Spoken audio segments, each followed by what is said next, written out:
Into a professional career very early on because I was doing professional work when I was in Trinidad,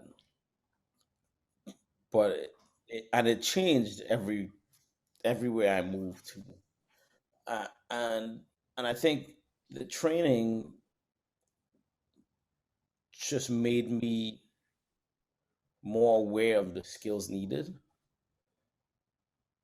but the concept of adaptation has always been there because it's just because it's based on what we're doing. So when I was in Trinidad, I played a lot of jingles. So I would be recording jingles in studios, and eventually ended up doing voiceover work, um, all kinds of different studio work, and playing. I played in a rock and roll band, a reggae rock band called Sky.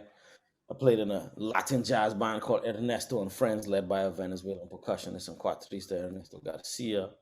I played in all kinds of dance bands. I would sit in with different jazz trios, playing in church. It was just basically like the usual freelance life. One day is this, next day is that. One day is a wedding, next day is a funeral. Like that. That sort of, and then moving to New York is the same thing. One Monday night is during gala season. Monday night is this gala. Tuesday night is that gala. Wednesday off. Thursday this gala. Friday this gala. Saturday this wedding.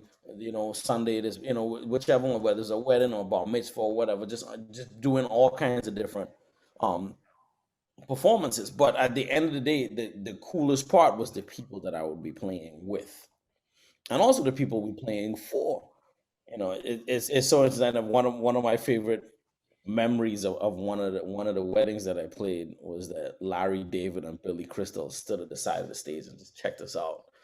I mean, we're literally playing like Earth, Wind and Fire, and all these type of like wedding dance songs, and they just standing there like and then we had interesting banters always happen like that. But back to what school did is it just constantly reminded me that this is a it's an art that requires people, and it requires connection. It requires that the art strengthen or create a connection that may have never been there.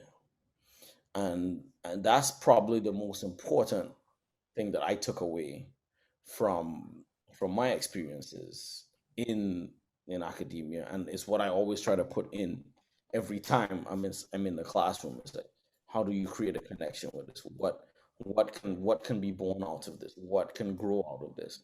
And that's really what fuels the energy.